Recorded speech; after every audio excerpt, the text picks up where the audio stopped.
Tov les amis, Pisé. On était au Yud Aleph, dans le Mamar Biyam Asher. On avait expliqué jusqu'à présent toute la qualité du choix d'Israël dans Kadosh Baruch Hu et d'Akadosh Baruch Hu dans Israël et de la raison pour laquelle Dieu choisit Israël de manière inconditionnelle et de manière profonde, parce que Israël a choisi Akadosh Baruch Hu aussi de manière profonde. On avait expliqué le lien pnimi, le lien profond qu'il y a entre Dieu et Israël, et entre Israël et Dieu. On avait dit que le fait que le shoresh de Israël, que la source de Israël se trouve dans Pnimiut HaMakif, dans Pnimiut HaRatzon, dans la Pnimiut du Makif, c'est-à-dire, il existe des forces qui sont les Makifim. Les Makifim, ce sont des forces qui sont transcendantes, qui enveloppent le monde, mais qui sont ultra puissantes, mais ça va un petit peu dans tous les sens. Ça veut dire que c'est tohu bohu, c'est plein de lumière, c'est les makifim. Mais dans les makifim même, il existe la pnimiut makif. Par exemple, pour donner une image concrète de ce qu'est makif, dans le métabolisme de l'homme, makif c'est le ratzon, c'est-à-dire la volonté. Il existe en nous des forces intérieures, des forces profondes, des forces pnimim, des forces qui entrent dans le détail.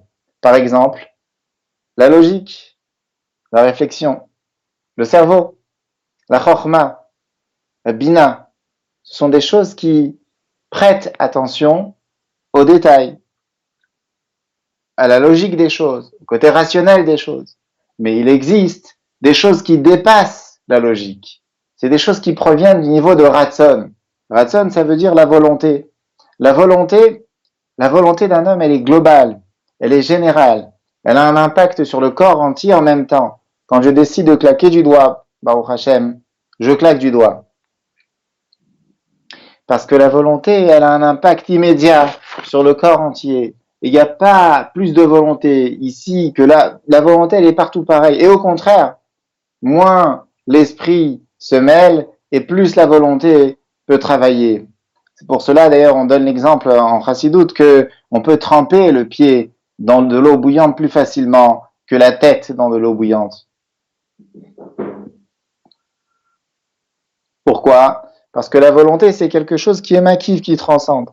Dans la volonté, il existe pnimiut makif, c'est-à-dire les profondeurs de la volonté. Les profondeurs de la volonté de Dieu, c'est-à-dire l'objectif de sa volonté. Dieu, il a une volonté profonde, il veut Israël. On a expliqué hier l'image du train, du voyage. Un homme il veut faire un Paris-Nice, il a son objectif, c'est Nice. Mais son objectif, c'est même pas, il a un rendez-vous à Nice. L'objectif, c'est de pouvoir arriver à son rendez-vous à Nice à telle et telle heure. Donc tout ce qui va se passer sur la route, toute sa démarche pour aller acheter son ticket, toute sa démarche pour prendre ses valises, pour préparer ses bagages, toute sa démarche pour se mettre en route enfin pour aller vers la destination. Tout le trajet en soi, quand il est assis dans le train, quand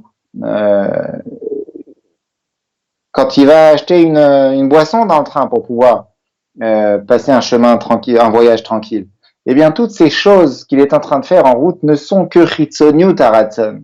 Chitzoniut haratzon, ça veut dire la partie superficielle de ce qui est superficiel, donc la volonté. C'est la partie superficielle de la volonté. Et dans la volonté, il existe une partie profonde. L'objectif de la volonté, c'est enfin quand il arrivera à ce rendez-vous, qu'il puisse discuter avec la personne avec qui il veut discuter et obtenir ce qu'il cherche à obtenir. Ça, c'est pnimiut haratzon. Eh bien, Israël, c'est pnimiut haratzon. Tout ce qu'il y a autour, Doursim, Ifachin, Istartelutin, Kochavim ou Mazalot, tous les Memutsaim, toutes les intermédiaires, tous les astres et tous les millions et les milliards de choses qu'il y a entre Israël et Akadosh Baruch Hu, eh bien tout ça, ça fait partie de Chitzoniut Haratzon. Ça fait partie de la partie superficielle de la volonté de Dieu. Mais étant donné que ces choses ont été créées d'une manière telle que chacun est un objectif en soi. Ça veut dire que Dieu il les a créés d'une manière telle qu'ils peuvent vivre des vies entières sans avoir à penser à ce qui se passe à l'extérieur, sans avoir à penser à Israël du tout. Donc c'est ce qui donne la possibilité à ces êtres de croire qu'ils sont eux-mêmes la pnimiut, que la chitzoniut c'est la pnimiut, c'est-à-dire que la partie superficielle c'est la partie profonde, et eux en retour de s'intéresser uniquement à la partie superficielle de Dieu, c'est-à-dire à toutes les intermédiaires qu'il y a entre eux et Dieu, et de ne pas avoir nécessairement à considérer Dieu lui-même. Alors que Israël est attaché à Pnimiut Aratzon. Israël a compris que toutes ces intermédiaires, combien bonnes soient-elles, combien saintes soient-elles, combien unies, attachées avec Dieu soient-elles, et ça n'est pas Dieu. Israël a compris que ces choses ne sont pas Dieu. Donc Israël n'est pas attaché à ça. Sa volonté profonde, la volonté profonde d'Israël, c'est de se détacher de tout ça et de rester, de s'unir avec Dieu. Même si en sachant qu'en le faisant, ils perdront de leur existence, ils perdront les plaisirs de la vie, ils perdront un tas de choses. Mais ils savent qu'ils sont en train de s'attacher à l'infini, à Dieu lui-même. Donc, peu leur importe les conséquences. Ça, c'est ce qui avait été dit hier. Aujourd'hui, on va nous raconter une petite, ramener un midrash, une forme d'histoire qui s'est produite entre Dieu et son peuple. C'est un midrash qui s'appelle Midrash Teilim. Hot Yudbet, on va lire dans les mots Hot Yudbet du Mahamar Beyam Ashteasa. Vigesh le kasher ze imash et katu ben Midrash Teilim à la passe ou klamnatse arleda vileazkir. On va relier cela avec ce qui est écrit dans le Midrash Teilim sur le verset Lamnatseach le David le Azkir. Lamnatseach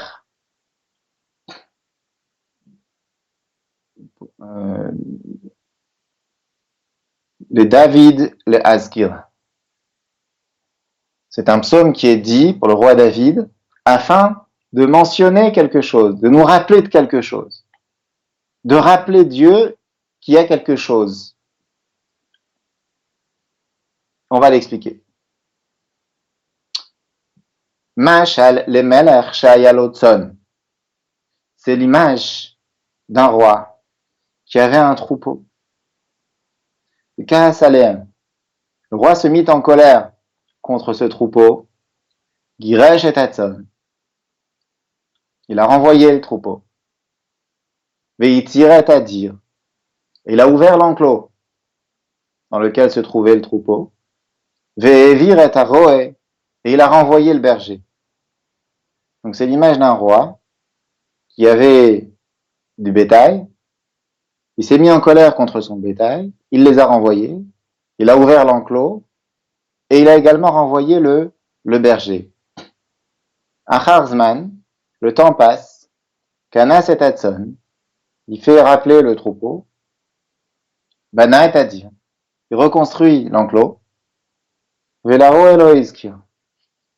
Mais le berger, il l'a oublié, il s'en est pas rappelé. Il n'a pas fait signe. Amararoé, vient le berger, il dit au roi. Amararoé, le berger, il dit au roi. Reatzon mechuneset. Le troupeau est réuni. Ve'adir banoui. Et enfin l'enclos a été reconstruit. Va'ani eilini izkar. Et moi, il n'y a pas de rappel à mon sujet. Car Amar David le Mala, ainsi le roi David a dit, le Malamina Mizmor, un petit peu avant ce psaume. Le roi David a dit qui Elohim Shiat Sion Vigivne Are Yehuda Vieshvu Sham Vireshua.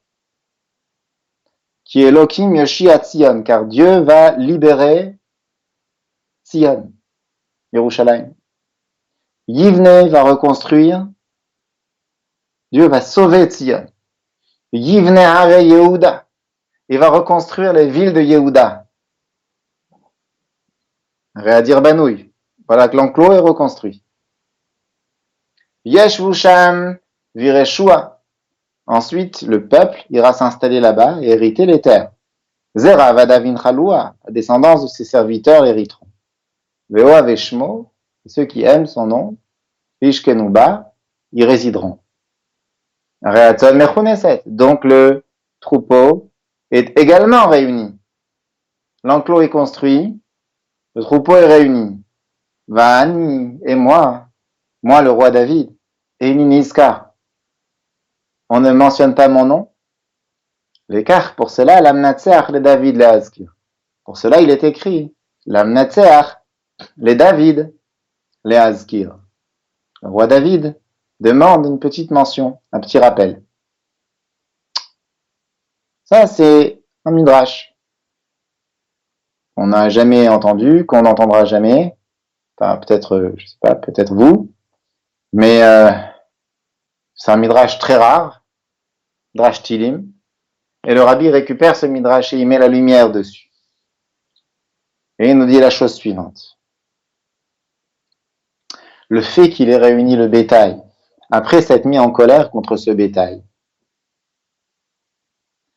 alors parce qu'il se comportait mal face à lui, c'est parce qu'il a eu un ratson, ça a été une minute horaire, ça s'est éveillé chez lui une volonté de retour vers eux. Alors pourquoi n'a-t-il donc pas appelé le berger? Pourquoi n'a-t-il donc pas rappelé le berger? Puisqu'il est enfin de retour, puisqu'il a enfin envie de reprendre son peuple, pourquoi est-ce qu'il ne rappelle pas les bergers? Mais si on n'est pas dans une situation où on a besoin de chasser des têtes, on a un berger qui est aussi puissant, aussi saint que le roi David. Si Dieu rappelle le peuple, à plus forte raison que Dieu rappelle le roi David. Donc pourquoi est-ce que Dieu ne rappelle pas le roi David? Dans les mots V'tzach lavin arezei shekana satzon lachei kaas alehem velo hayu merutzim lefanav umipnei sheneto haratzon shuv alehem velama lo izkir la'atzmo laroé. Pourquoi n'a-t-il donc pas rappelé le roé?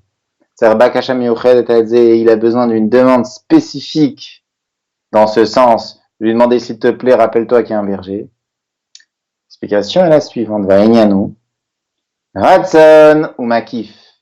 L'explication est la suivante. En fait, le Ratzon, comme on l'a expliqué tout à l'heure, la volonté de Dieu de reconstruire, la volonté en général, c'est quelque chose qui est transcendant, qui est Makif. Et il est possible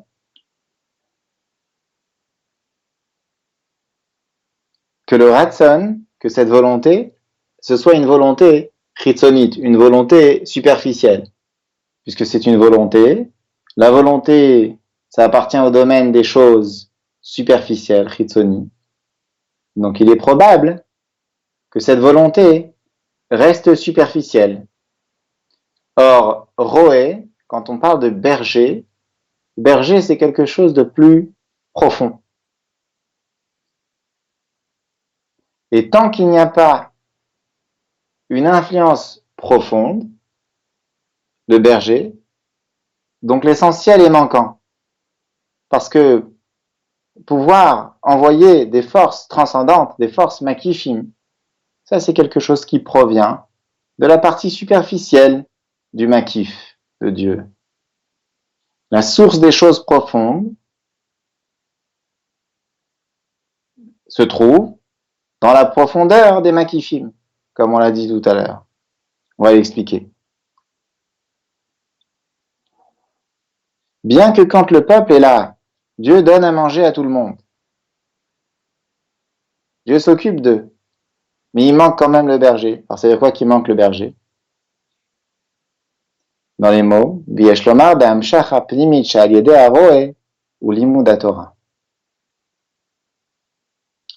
de quoi on parle?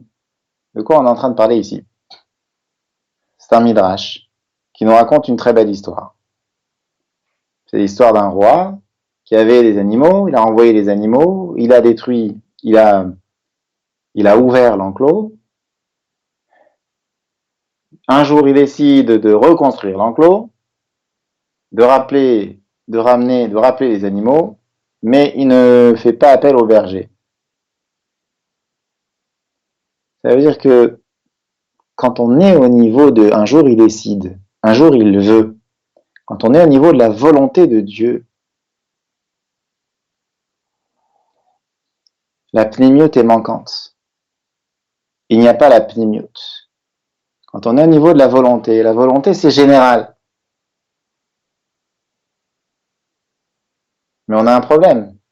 Parce qu'avec le général, on peut rien faire. On a besoin du pnéumi, on a besoin d'Israël, on a besoin qu'Israël soit alimenté de Torah. Et la Torah, c'est quelque chose de pnéumi. Et donc, pour cela, il nous faut un berger.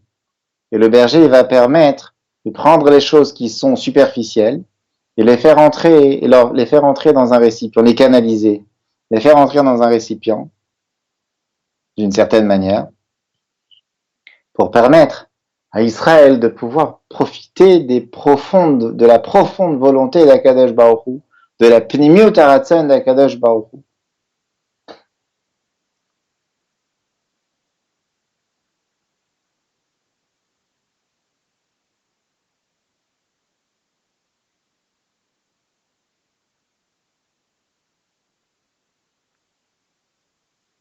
Très bien. Ici, on a employé des textes très forts. C'est des textes qui s'appliquent carrément sur notre période à nous actuelle, les temps de Mashiach, qui est Elohim Mashiach Tzion, Yivne Are Yehuda, Yeshvu Sham, Vireshua. On est en train de parler des temps messianiques, des temps de Mashiach. Et donc, ce sont des moments très forts où le peuple va pouvoir visionner Atzmut. On va pouvoir vivre avec Atzmut, c'est-à-dire l'essence même de Dieu. Donc, quel est le sens de la démarche? Quelle est la démarche de la prière du roi David lorsqu'il demande, s'il te plaît, mets un berger, c'est-à-dire alimente-les de Torah et fais en sorte que ces choses qui sont Atzmut, ces choses qui sont tellement élevées, qui sont tellement infinies, qui sont tellement irrationnelles, on puisse les rationaliser. On puisse les faire entrer dans le Sechel. On puisse, à travers le Sechel, s'attacher à Atzmut. Dans les mots du Rebbe Validé, Bakashato Naaseze, Sheyi Egamain Yanderoe, Avanat Veasagat Atora, Betachlit Ashlemut. Grâce à la demande du roi David, ce qui a eu lieu à ce moment-là, c'est que l'on puisse comprendre, que l'on puisse saisir la Torah au plus haut point, que l'on puisse ressentir Atzmut à travers la Torah. Ça, c'est ce qui est dit dans le Hot Yud Bet. Dans le Hot Yud Gimel, le Rebbe, il dit encore plus fort. Sachez toujours qu'on est dans une courbe. On est en train toujours de progresser dans la compréhension de ce sujet, du libre choix entre nous et Hachem. C'est quand on dit que nous, on a choisi Dieu, ou quand on dit que Dieu nous choisit, on est en train de progresser dans la compréhension de ce texte. On est en train de comprendre davantage ce que veut dire que nous, on a choisi la profondeur de Dieu et que Dieu a choisi notre profondeur. Et ce que l'on a révélé dans ce dernier paragraphe, dans le Yud-Bet, davantage par rapport à ce qu'on avait révélé précédemment. Jusqu'à présent, on avait compris que Israël choisit Dieu parce qu'il ne considère pas les intermédiaires. Jusqu'à présent, on avait compris qu'Israël n'est pas intéressé ni par les plaisirs, les intérêts immédiats, ni par les intérêts qui vont arriver par la suite. Jusqu'à présent, on avait compris que Israël, parce que chaque hôte, on avait ajouté quelque chose. Dans chaque paragraphe, on avait ajouté quelque chose de nouveau. On avait compris qu'Israël n'est pas intéressé par les serviteurs qui tournent autour de la table, mais qu'Israël est intéressé uniquement par Dieu. Ensuite, on avait expliqué que tout ça, ça peut entrer même dans le Sechel. Ça veut dire que c'est une volonté profonde, c'est un choix profond d'Israël pour Dieu, qui vient de l'âme, de la Neshama, mais tellement qu'il est fort, tellement que Israël est pris par ce choix, que ce choix va jaillir dans sa réflexion et que l'homme, même avec sa propre réflexion, il va arriver à comprendre des sujets de la Neshama, c'est-à-dire qu'il n'y a qu'un seul Dieu sur terre et que l'objectif de tout, c'est Dieu, et que même avec son sechel, il va comprendre ces choses, il va accepter l'idée que même s'il disparaît, mais le fait de pouvoir s'attacher à Dieu, c'est plus fort que tout, et puis ça vaut le coup. Ça intéressera même le sechel, même la logique de Israël. Et là, on est en train de nous faire comprendre comment, avec quelle force on peut faire entrer dans notre cerveau des sujets qui sont a priori contre tous les intérêts, tous les avantages immédiats du corps. Comment c'est possible que dans notre cerveau, on réussisse à assimiler l'idée d'être prêt à nous connecter à l'infini, même si il va nous arriver, peu importe ce qui nous arrivera, mais même si on va se perdre complètement dans l'infini, on veut l'infini, et c'est notre sechel qui nous le dit. Que ce soit un sujet de l'âme, ça se comprend. Que ce soit un sujet non réfléchi, ça peut se comprendre. Mais que cela devienne un sujet réfléchi, ça c'est un chidouche nifla, c'est quelque chose d'extrêmement nouveau que le rabbi nous a ramené dans le Hot Yud Bet. Il nous a fait comprendre que comme dans le sechel de Dieu, les choses fonctionnent de la sorte, même pas, comme dans le ratson de Dieu, dans la volonté de Dieu, les choses fonctionnent de la sorte.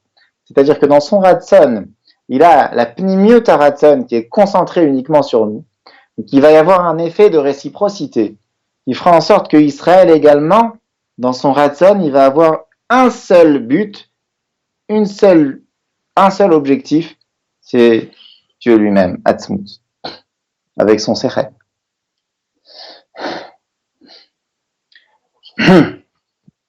Hot Yud Gimel, Hot, paragraphe 13 du Mama, Valpikol Anal, selon tout ce qui vient d'être dit, Yesh levaer akasher va'ashaychut, et prirat Israël ba'akadosh baruch hu ou prirat akadosh baruch hu be'Israël. Selon ce qui vient d'être dit, on peut comprendre le rapport qu'il y a entre ces deux formes, ces deux catégories de choix, le choix d'Israël pour Dieu et le choix de Dieu pour Israël.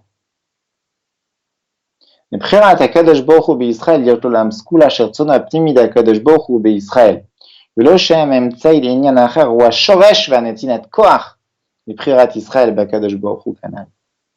Quelle est la source et le don de force pour nous Israël de pouvoir choisir Dieu et uniquement Dieu? C'est parce que le choix a déjà été fait là-haut. Dieu lui-même a déjà commencé l'élan, a déjà commencé la démarche de vouloir nous choisir un nous profondément. וזה שישראל בוחם בקדוש ברוך הוא מפני ששורשם ובפנימיות הרצון. כלומר, בזה שהבחירה בישראל הוא בגוף, מזה נמשך להם הכוח שגם בעניינים הגשמיים יהיה גילוי דפנימיות הרצון. Parce que le choix de Dieu, il est dans le gouffre. Le choix de Dieu, il est lié au corps. C'est pas un choix de l'âme, un choix du corps. C'est aussi un choix de l'âme. Mais là, on est en train de nous parler du choix du corps de Israël. À travers ce choix, Dieu nous a permis de faire en sorte que tous nos moyens matériels, on puisse trouver en eux la Elokut, Dieu lui-même. À travers le matériel, servir Dieu. Et ce sera considéré comme l'objectif. Ça veut dire que souvent, on aurait tendance à considérer que non, mes prières, d'accord. Je vais étudier la Torah, d'accord. Ça, c'est l'objectif. Mais aller prendre une pièce, mettre à la tzedaka, donner à manger à un pauvre, en quoi il y a l'objectif ici? Rabbi nous dit que ça, c'est le tachlit. L'objectif est là. Dieu nous a permis de faire une chose pareille.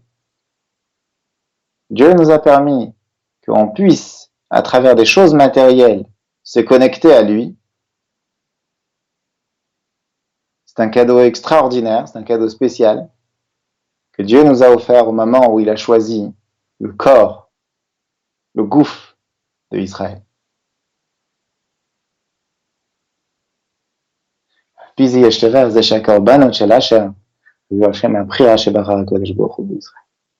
Pour cela que les korbanot, les sacrifices, les offrandes de Hacher étaient liés à la Bechira, au choix que Dieu avait choisi Israël. Bien que toute la gloire d'Israël, c'était le fait que eux, ils aient choisi Dieu. Pourtant, on nous dit que quand il offrait ces animaux, c'était lié, une forme d'hommage au choix de Dieu dans Israël, et pas le contraire. Il dit comme ça, quelle est la grande qualité d'Israël? Parce que quel est le grand avantage d'Israël? Quels sont les grands mérites d'Israël?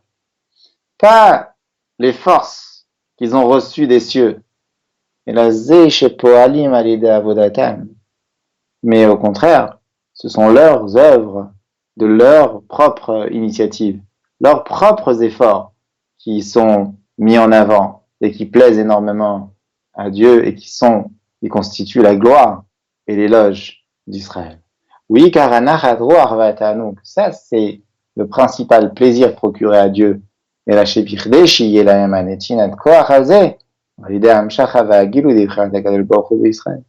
mais il faut bien qu'il y ait un stimulant, il faut bien qu'il y ait une force qui vienne et qui éveille Israël et qui permette à Israël et qui donne l'envie à Israël de vouloir se retourner vers Dieu, se concentrer vers Dieu. Et ça a lieu au moment où c'est Dieu qui choisit Israël. Je conclus dans les mots parce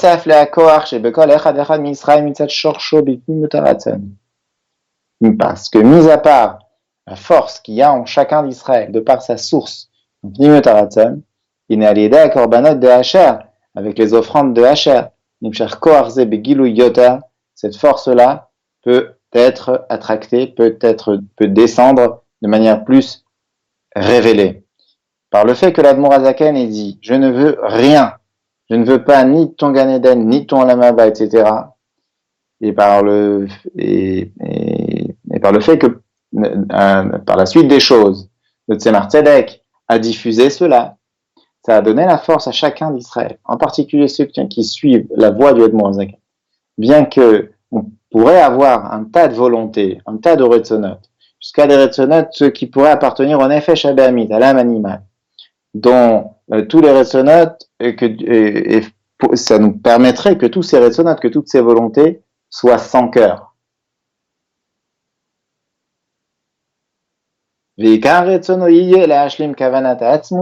Son principal Ratzon, sa principale volonté sera de conclure, de faire la volonté de la Hatzmut, de l'essence même de Dieu, c'est-à-dire un lieu de résidence à Dieu sur terre.